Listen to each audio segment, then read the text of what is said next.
Hello বন্ধুরা, welcome to my channel. আশা করছি তোমরা সবাই খুব ভালো আছো আর আমিও অনেক অনেক ভালো আছি তোমাদের ভালোবাসা আর আশীর্বাদ।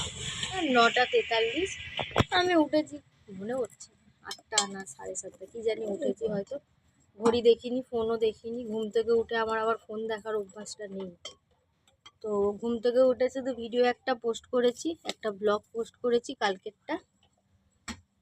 আর আমি এখন চা আর একটু বিস্কুট খেয়েছি সকালবেলা। আজকে কিছু খেতে ইচ্ছা করছে না, আজকে বৃহস্পতিবার, নিরামিষ আজকে। আর দিদা ওইখানে ডাম বালতি ফালতি মাজছে।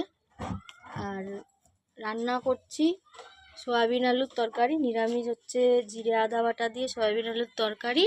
আর কুঁদরি, উচ্ছে, আলু ভাজা। তাদের নিরামিষ, এইটাই খাওয়া হয়ে যাবে। আর একটু যাব একটা মন্দিরে, তোমাদের সাথে শেয়ার করব, তারপরে বলবো। মানে শনিপাড়া অনেকটা যেতে হবে, তো ওই জন্য আজকে আরও তাড়াতাড়ি রান্না বসেছি। আবার আমি একটু ফুল বলে এসছি।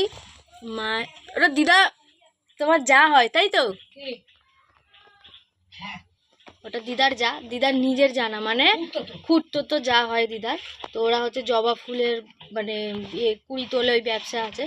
তো ওনার কাছে গিয়ে বলে এসছি জবা ফুল লাগবে, বাড়িতে আসবো, এসে মালা গাঁথবো। মানে আগে রান্নাবাড়ি করে স্নান টান করে নিই, স্নান টান করে যাবো মন্দিরে। তিশাকে বলেছি আমার সঙ্গে যেতে, অনেক দিন ধরে মন টানছে।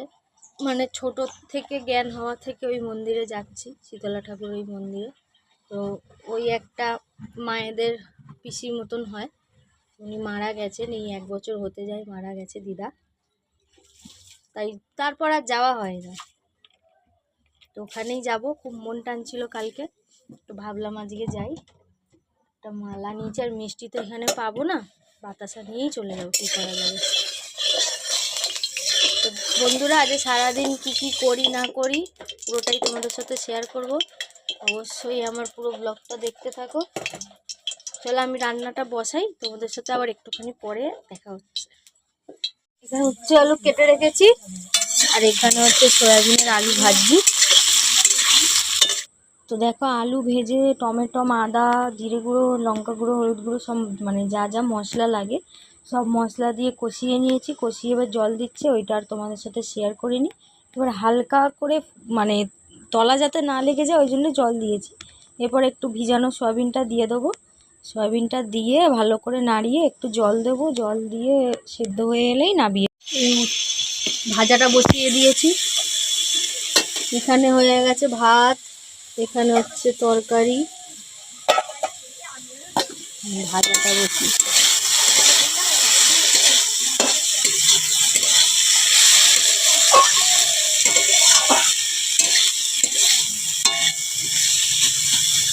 কখন বসেছি রান্না করতে, উনুনটা একবার জ্বলে একবার নিভে যায়, একবার জ্বলে একবার নিভে যায়। আজ 10:22,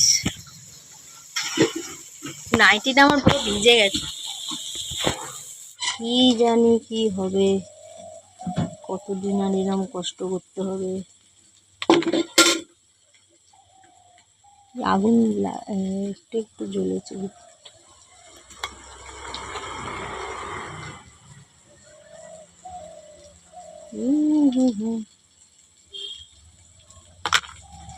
মন্দিরে কি পরে যাব, সবই কাচাকুচি আছে, ভাবছি একটু শাড়ি পরে যাব, দেখা যাক, ইচ্ছা আছে। শাড়ি ঠাড়িও সব আমার কাঁচা, ইচ্ছা আছে শাড়ি পরার, না তো সুতির একটা চুড়িদার পরেই চলে যাবো, দেখি কি করা যায়। খুব মন টানছে, কালকে আমার খুব মনে হচ্ছে যে না একবার একটু যাই, আমার খুব ইচ্ছা হচ্ছে, অনেকদিন যাইনি। মানুষটা নেই, গেলে খারাপ লাগবে, গেলে জড়ি ধরতো।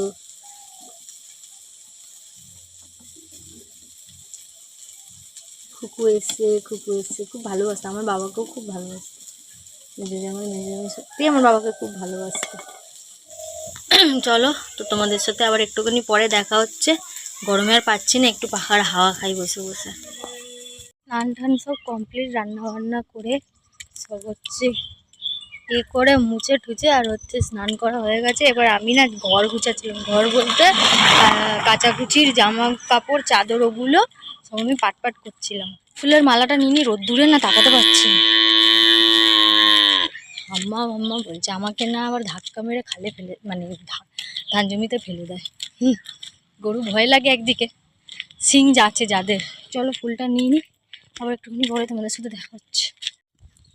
হ্যালো বন্ধুরা, অনেকক্ষণ পরে এসছি। তিশা যাচ্ছে সঙ্গে, এই যে তিশা। ওটা মনে আমি দেখতে পাচ্ছি না, আমিই দেখতে পাচ্ছি না, ভিডিও করছি। কি তুই দেখতে পাচ্ছিস? ও ও বলছে যে আমি দেখতে পাচ্ছি, ও আমাকে দেখতে পাচ্ছে। বলছে আয় বন্ধু, গরু আর গরু মিলাইয়া গেছে, আমিও গরু ও গরু। যে ফুল মালা গেঁথেছি আমি, মালা এখানে আছে মিশে। চলো তোমাদের সাথে আবার একটু পরে দেখা হচ্ছে।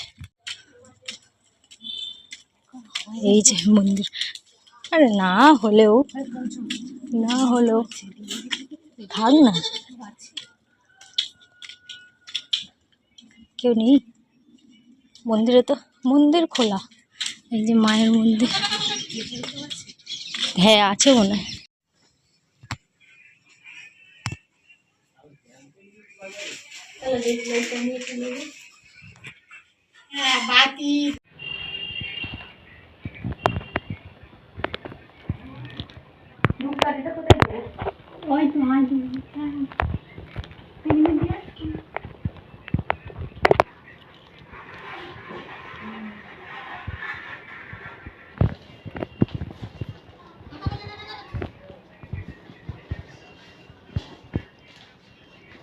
কখন পুজো করেছো? এই তো খানিকটা আগে। আমি ওই যে ঘরে রান্নাবাড়ি করছিলাম না বৃহস্পতিবার, তারপর মালা গেঁথে নিয়ে এলাম, মায়ের জন্য দেরি হয়ে গেছে। মা কি হেঁটে এসছে? না, মা